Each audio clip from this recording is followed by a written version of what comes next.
जय श्री हरि।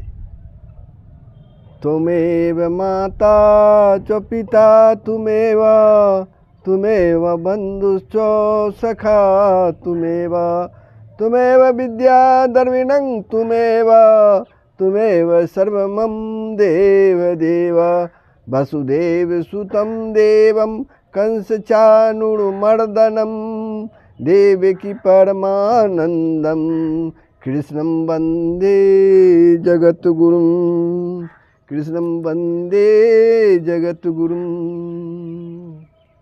प्रभु,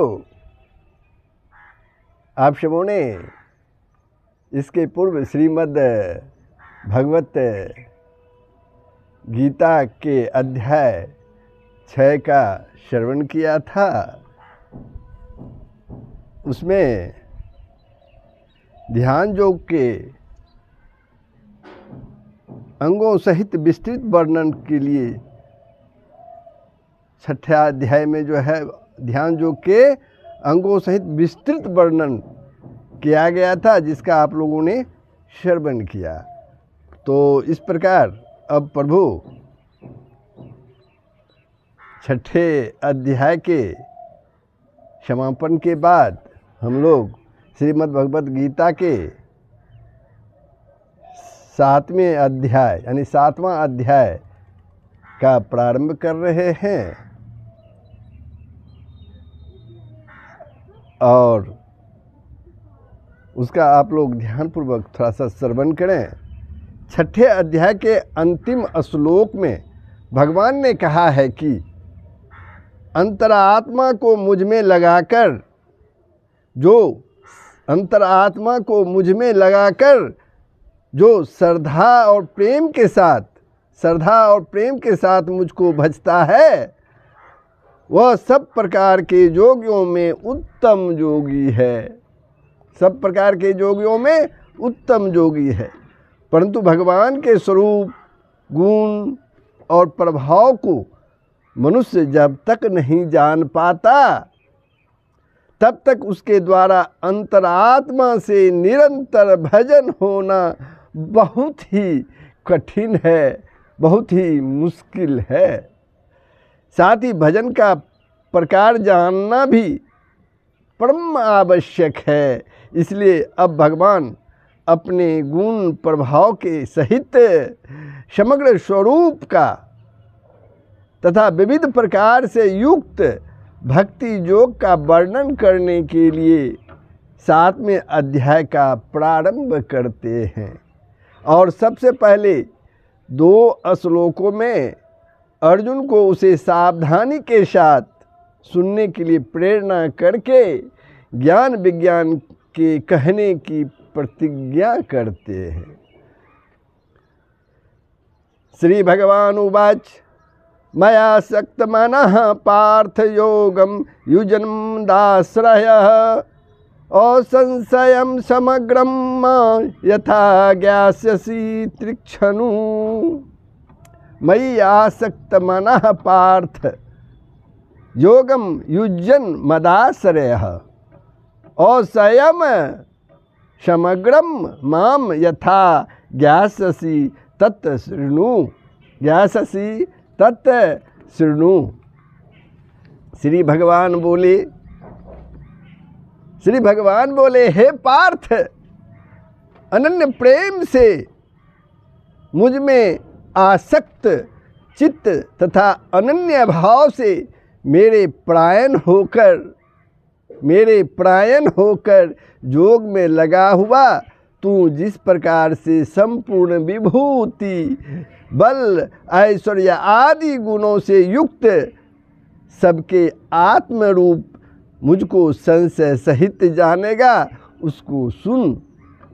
प्रभु श्री कृष्ण कहते हैं अर्जुन से, हे पार्थ, अनन्य प्रेम में मुझ में आसक्त चित्त तथा अनन्य भाव से मेरे परायण होकर, मेरे अधीन होकर योग में लगा हुआ तू जिस प्रकार से संपूर्ण विभूति, बल, ऐश्वर्य आदि गुण से युक्त सबके आत्मरूप मुझको संशय रहित जानेगा, उसको तुम सुन। यहाँ पर एक शब्द आया है मया सक्त मनः। किसको कहते हैं? इस लोक और परलोक के किसी भी भोग के प्रति, इस लोक या परलोक के किसी भी भोग के प्रति जिसके मन में तनिक भी आसक्ति नहीं रह गई है, भोग की तनिक भी आसक्ति नहीं रह गई है, कहाँ? इस लोक और परलोक में भी, तथा जिसका मन सब ओर से हटकर एकमात्र परम प्रेमास्पद सर्वगुण संपन्न परमेश्वर में इतना अधिक आसक्त हो गया है कि जल के जरा से वियोग में परम में व्याकुल हो जाने वाली मछली के समान, जो क्षण भर भी भगवान के वियोग और विस्मरण को सहन नहीं कर सकता, उसे भगवान मयासक्त मना कहते हैं। उसे ही भगवान मयासक्त मना कहते हैं। एक शब्द और आया है मदाश्रयः। मदाश्रयः कहते किसको है? तो जो पुरुष संसार के संपूर्ण आश्रयों का त्याग करके समस्त आशाओं और भरोसों से मुंह मोड़कर एकमात्र भगवान पर ही निर्भर रहता है, मात्र भगवान पर ही निर्भर रहता है और सर्वशक्तिमान भगवान को ही परम आश्रय तथा परम गति जानकर एकमात्र उन्हीं के भरोसे पर सदा के लिए निश्चित हो गया है, उसे भगवान मदाश्रय कहते हैं। अब प्रश्न एक और उठता है, समग्र भगवान को संशय रहित जानने का क्या अभिप्राय है? समग्र भगवान को संशय रहित जानने का क्या अभिप्राय है? तो भगवान कहते हैं, भगवान इतने और उतने ही नहीं हैं, भगवान इतने और उतने ही नहीं हैं, अनंत कोटि ब्रह्मांड सब उन्हीं में ओतप्रोत है, उन सब उन्हीं में ओतप्रोत है, मिला हुआ है, सब उनके ही स्वरूप हैं। इन ब्रह्मांडों में और इनके परे जो कुछ भी है सब उन्हीं में है। वे नित्य हैं, सत्य हैं, सनातन हैं, वे सर्वगुण संपन्न सर्वशक्तिमान सर्वज्ञ सर्वव्यापी सर्वाधार और सर्वरूप है तथा स्वयं ही अपनी जोग माया से जगत के रूप में प्रकट होते हैं। वस्तुतः उनके अतिरिक्त अन्य कुछ है ही नहीं। व्यक्त अव्यक्त और सगुण निर्गुण सब वे ही हैं। इस प्रकार उन भगवान के स्वरूप को निर्भांत और असंदिग्ध रूप से समझ लेना ही समग्र भगवान को संशय रहित जानना है। अब श्लोक 2 में का श्रवण कीजिए। ज्ञानम तेहम शविज्ञानामिदं भक्षयामय शेषतः यज्ज्वाने भुयोंजो आत्म व्यम व्यवस्यते। ज्ञानम ते अहम शविज्ञानम इदं भक्ष्यामि अशेषतः यत ज्ञात्वा न इह भूयः अनंत ज्ञातव्यम अवशिष्यते। मैं तेरे लिए इस विज्ञान सहित तत्व ज्ञान को, मैं तेरे लिए इस विज्ञान सहित तत्व ज्ञान को संपूर्णता कहूँगा, जिसको जानकर संसार में फिर कुछ और भी जानने योग्य शेष नहीं रह जाता। प्रभु श्री कृष्ण कहते हैं अर्जुन से, मैं विज्ञान सहित तत्व ज्ञान को संपूर्ण रूप से कहूँगा, जिसको जानकर संसार में फिर और कुछ जानने योग्य शेष नहीं रह जाता है। अब यहाँ एक शब्द आता है ज्ञान और विज्ञान। ये किसका वाचक है? भगवान के निर्गुण, भगवान के निर्गुण निराकार तत्व का जो प्रभाव महात्म्य और रहस्य सहित यथार्थ ज्ञान है, उसे ज्ञान कहते हैं। इसी प्रकार उनके सगुण निराकार और दिव्य साकार तत्व के लीला रहस्य गुण महत्व और प्रभाव सहित यथार्थ ज्ञान का नाम विज्ञान है। अब एक प्रश्न और भी है, क्या ज्ञान विज्ञान का वर्णन इस अध्याय में कहाँ किया गया है? ज्ञान विज्ञान का वर्णन इस अध्याय में यानी 7वें अध्याय में कहाँ किया गया है? इस अध्याय में जो कुछ भी उपदेश दिया गया है सारा का सारा ही ज्ञान विज्ञान की प्राप्ति में साधन रूप है। इसलिए जैसे 13वें अध्याय में 7वें श्लोक से 11वें तक ज्ञान के साधनों को ज्ञान कहा गया है, उसी प्रकार इस समस्त अध्याय को ही ज्ञान विज्ञान के उपदेश से पूर्ण होने के कारण ज्ञान विज्ञान रूप ही समझना चाहिए। एक प्रश्न और भी है, आगे कहे जाने वाले विज्ञान सहित ज्ञान को जान लेने के बाद संसार में कुछ भी जानना बाकी नहीं रह जाता है। प्रभु श्री कृष्ण जो कहते हैं, यह बात कैसे हुई? ज्ञान और विज्ञान के द्वारा भगवान के समग्र स्वरूप की भली भांति उपलब्धि हो जाती है। यानी ज्ञान और विज्ञान के द्वारा भगवान के समग्र स्वरूप की भली भांति उपलब्धि हो जाती है। यह विश्व ब्रह्मांड तो समग्र रूप का एक क्षुद्र सा अंश मात्र, एक छोटा सा हिस्सा मात्र है। जब मनुष्य भगवान के समग्र रूप को जान लेता है तब स्वभावतः ही उसके लिए कुछ भी जानना बाकी नहीं रह जाता। भगवान ने 10वें अध्याय के अंत में स्वयं कहा है कि हे अर्जुन, तुझे बहुत जानने से क्या प्रयोजन है? मैं अपने तेज के एक अंश से इस संपूर्ण जगत को धारण करके स्थित हूँ, इसलिए यहाँ यह कहना उचित ही है। अपने समग्र रूप के ज्ञान विज्ञान को कहने की प्रतिज्ञा करके अब भगवान अपने उस स्वरूप को तत्व से जानने की दुर्लभता का प्रतिपादन करते हैं। श्लोक 3 में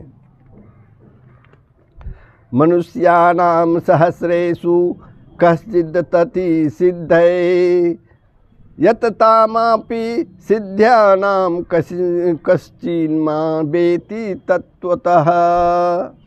मनुष्याणां सहस्रेषु कश्चित् यतति सिद्धये यतताम अपि सिद्धानां कश्चित् मां वेति तत्वतः। हजारों मनुष्यों में कोई एक मेरी प्राप्ति के लिए यत्न करता है। हजारों मनुष्य में कोई एक मेरी प्राप्ति के लिए प्रयत्न करता है, यत्न करता है। और उन यत्न करने वाले योगियों में भी कोई एक मेरे प्रायण होकर मुझको तत्व से अर्थात यथार्थ रूप से जानता है। प्रभु श्री कृष्ण कहते हैं। यहाँ प्रश्न उठता है कि मनुष्य शब्द का प्रयोग का क्या भाव है? इस श्लोक में मनुष्य शब्द का प्रयोग किया गया है, उसका क्या भाव है? मनुष्य शब्द के प्रयोग से एक तो यह भाव है कि मनुष्य योनि बड़ी ही दुर्लभ है, मानव योनि बड़ी ही दुर्लभ है। भगवान की भारी कृपा से इसकी प्राप्ति होती है, क्योंकि इसमें सभी को भगवत प्राप्ति के लिए साधन करने का जन्म सिद्ध अधिकार है। जाति वर्ण आश्रम और देश की विभिन्नता का जाति धर्म आश्रम और देश की विभिन्नता का प्रतिबंध नहीं है। इसके सिवा एक भाव यह भी है कि मनुष्य तेर जितनी भी योनियां हैं, मानव को छोड़कर जितनी भी योनियां हैं, उनमें नवीन कर्म करने का अधिकार नहीं है। अतः उनमें प्राणी भगवत प्राप्ति के लिए साधन नहीं कर सकता। पशु पक्षी कीट पतंग आदि त्रियक योनियों में तो साधन करने की शक्ति और योग्यता है ही नहीं। देव आदि योनियों में शक्ति होने पर भी वे भोगों की अधिकता और खास करके अधिकार न होने से साधन नहीं कर पाते हैं। त्रियक या देवादि योनियों में किसी को यदि परमात्मा का ज्ञान हो जाता है तो उसमें भगवान की या महापुरुषों की विशेष दया का ही प्रभाव और महत्व समझना चाहिए। यानी मनुष्य योनि भगवत प्राप्ति के लिए श्रेष्ठ है। एक प्रश्न और है, हजारों मनुष्यों में कोई एक ही भगवत प्राप्ति के लिए साधन करते हैं, इसका क्या कारण है? भगवत कृपा के फलस्वरूप मनुष्य शरीर प्राप्त होने पर भी जन्म जन्मांतर के संस्कारों से भोगों में अत्यंत आसक्ति और भगवान में श्रद्धा प्रेम का अभाव, प्रभु में श्रद्धा प्रेम का अभाव या कमी रहने के कारण अधिकांश मनुष्य तो इस मार्ग की ओर मुंह भी नहीं करते। जिसके पूर्व संस्कार शुभ होते हैं, भगवान महापुरुष और शास्त्रों में जिसकी कुछ श्रद्धा भक्ति होती है तथा पूर्व जन्मों के पुंज से और भगवत कृपा से जिसको सत्पुरुषों का संग प्राप्त हो जाता है, हजारों मनुष्यों में से ऐसा कोई बिरला ही इस मार्ग में प्रवृत्त होकर प्रयत्न करता है भगवत प्राप्ति के लिए।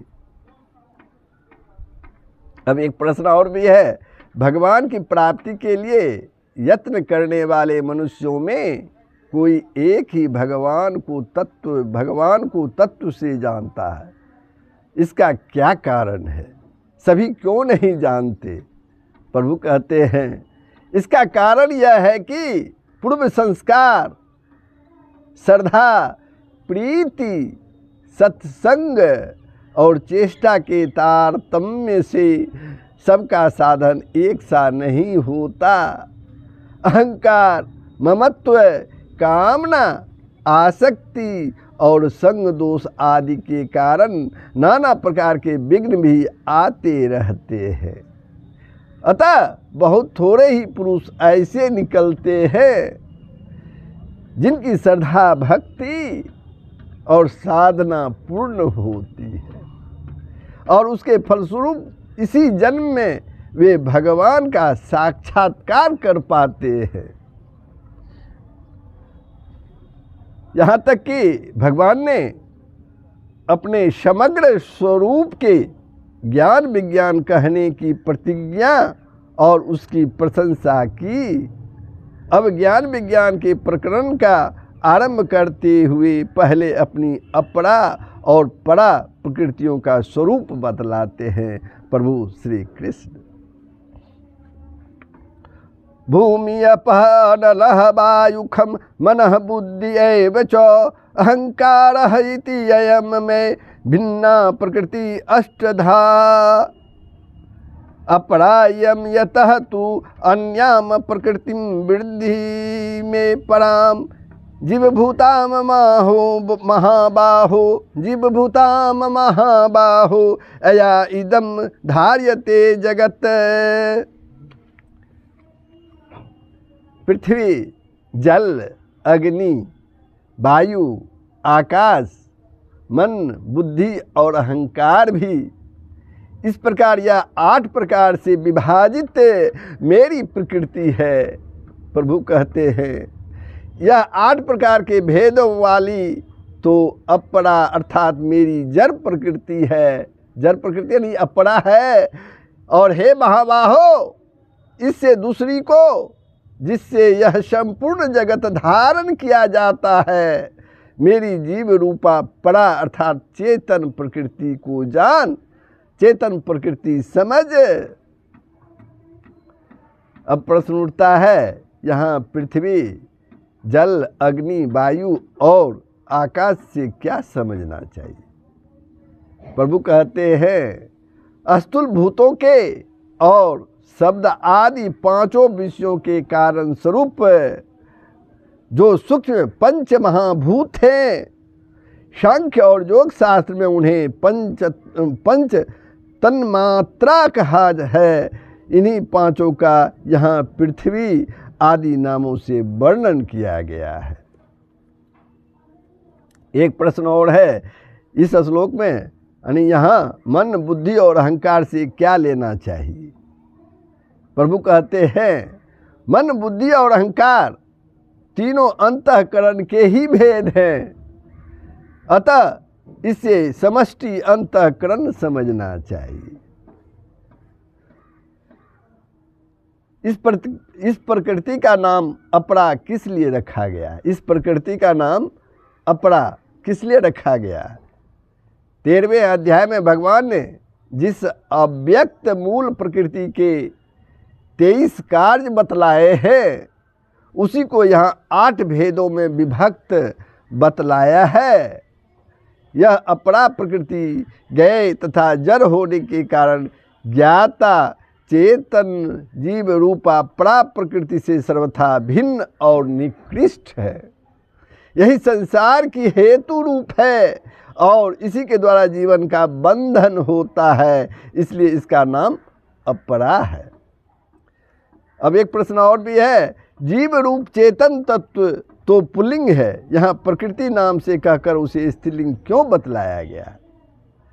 जीवात्मा में वस्तुतः स्त्रीत्व, पुंसत्व या नपुंसत्व का भेद नहीं है। इसी बात को दिखलाने के लिए उसे एक ही चेतन तत्व को कहीं पुल्लिंग पुरुष और क्षेत्रज्ञ तथा कहीं नपुंसक अध्यात्म कहा गया है। इसी को यहाँ स्त्रीलिंग परा प्रकृति कहा है। अब एक यहाँ जगत शब्द आया है, यहाँ जगत शब्द किसका वाचक है? और वह जीव रूपा परा प्रकृति के धारण किया जाता है, ऐसा क्यों कहा गया? समस्त जीवों के शरीर, इंद्रियां, प्राण तथा भोग्य वस्तुएं और भोग स्थान में इस संपूर्ण व्यक्त प्रकृति का नाम जगत है।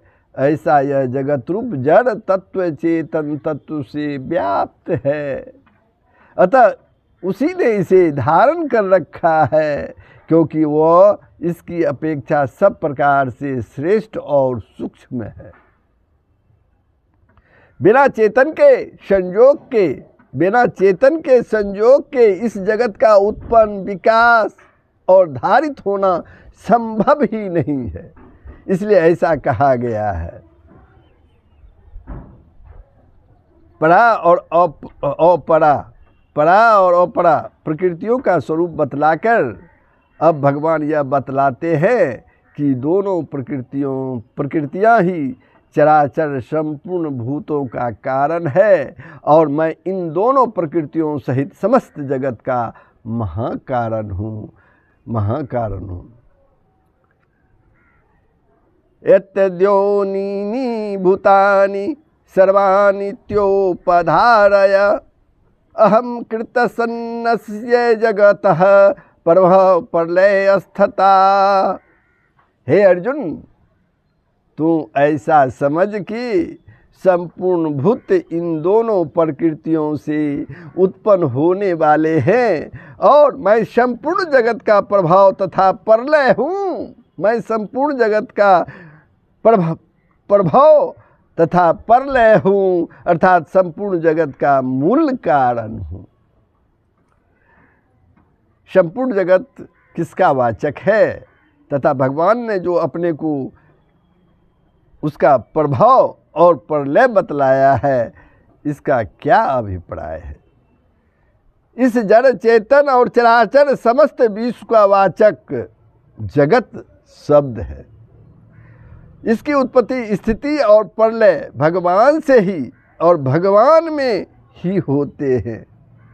जैसे बादल आकाश से उत्पन्न होते हैं, आकाश में रहते हैं और आकाश में ही विलीन हो जाते हैं तथा आकाश ही उनका एकमात्र कारण और आधार है, वैसे ही यह सारा विश्व भगवान से ही उत्पन्न होता है, भगवान में ही स्थित है और भगवान में ही विलीन हो जाता है।